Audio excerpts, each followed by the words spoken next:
Hello everyone, আজকে তোমাদেরকে দুর্দান্ত স্বাদের নাস্তা করে দেখাবো। চায়ের সাথে এই নাস্তা অনেক মজার একটি। বন্ধুরা, এই নাস্তাটি ছোট বড় সবার পছন্দ।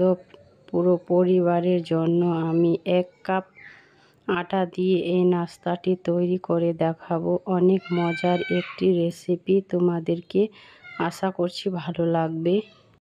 চলো এই নাস্তাটি বানিয়ে দেখাই। বন্ধুরা, আমি এখানে 3টে সিদ্ধ আলু নিয়ে নিয়েছি। ঘরে যদি এরকম সিদ্ধ আলু থাকে তাহলে তো হয়ে গেল এই নাস্তাটি। বন্ধুরা, এখানে আমি সিদ্ধ আলুটি ভালোভাবে গ্রাইন্ডারের সাহায্যে গ্রেট করে নিচ্ছি। এটাকে আমি ভর্তা বানিয়ে নেব। বন্ধুরা, এটা তোমরা হাত দিয়েও করতে পারবে, কিন্তু হাত দিয়ে করলে অতটা ভালো হবে না। তার জন্য আমি গ্রাইন্ডার দিয়ে ভালো করে গ্রেট করে নিচ্ছি। তারপরে এখানে 1/2 টিস্পুন জিরে গুঁড়ো, 1/2 টিস্পুন লঙ্কা গুঁড়ো, 1/2 টিস্পুন ধনে গুঁড়ো, পরিমাণ মতো নুন। তারপরে আমি 1 চামচের মতো সাদা তেল দিয়ে এটাকে আমি এখন ভর্তা বানিয়ে নেব। এখানে আমার ভর্তা বানা হয়ে গেছে বন্ধুরা।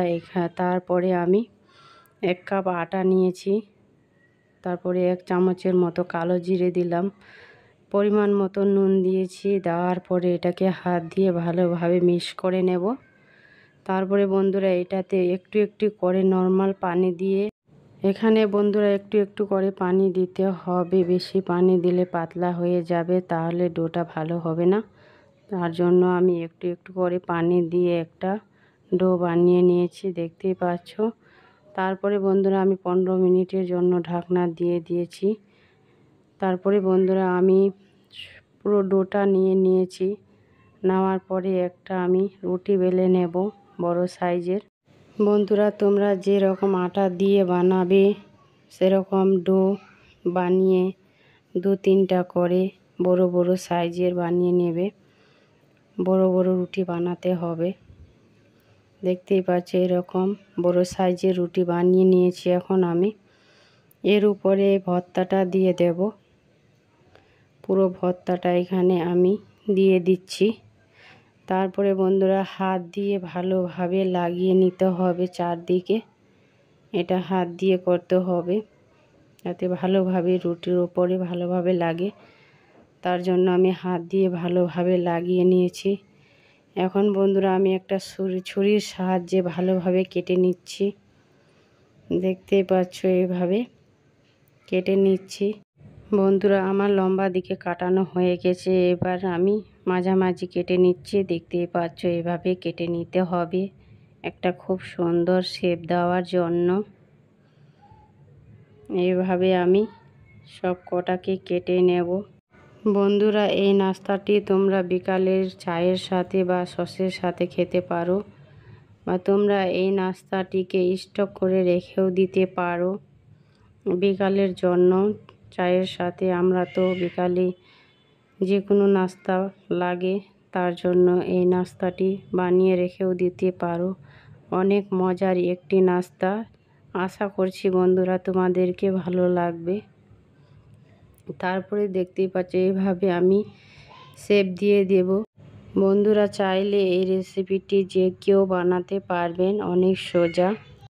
এখানে আমার সব কটা বানানো হয়ে গেছে। দেখতেই পাচ্ছ কত সুন্দর লাগছে, লবণীয়। তারপরে বন্ধুরা, আমি এখানে গ্যাসে কড়াইটা বসিয়ে গ্যাসটা হাই ফ্লেমে রেখে 1/2 কাপ তেল অ্যাড করেছি। তেলটাকে হাই ফ্লেমে গরম করে তারপরে গ্যাসটা লো করে দিয়েছি। বন্ধুরা, এটা একটু সময় ধরে ভাজতে হবে যাতে পুড়ে না যায়, তার জন্য সময় ধরে ভাজতে হবে। এখন আমার গ্যাসটা লো ফ্লেমে আছে। আমি এখন সব কটাকে ভালোভাবে ভেজে নেব। এই রেসিপিটি যতটা দেখতে সুন্দর, ততটা খেতে অনেক মজার একটি রেসিপি, কুরকুরে রেসিপি। অনেক সুন্দর। আশা করছি তোমাদেরকে ভালো লাগবে। তোমাদেরকে যদি ভালো লাগে বন্ধুরা লাইক দিয়ে বন্ধুদের কাছে শেয়ার করে দেবেন, যাতে সবাই এই রেসিপিটি বানাতে পারে। নতুন বন্ধু হয়ে থাকলে চ্যানেলটিকে সাবস্ক্রাইব করে রাখবেন।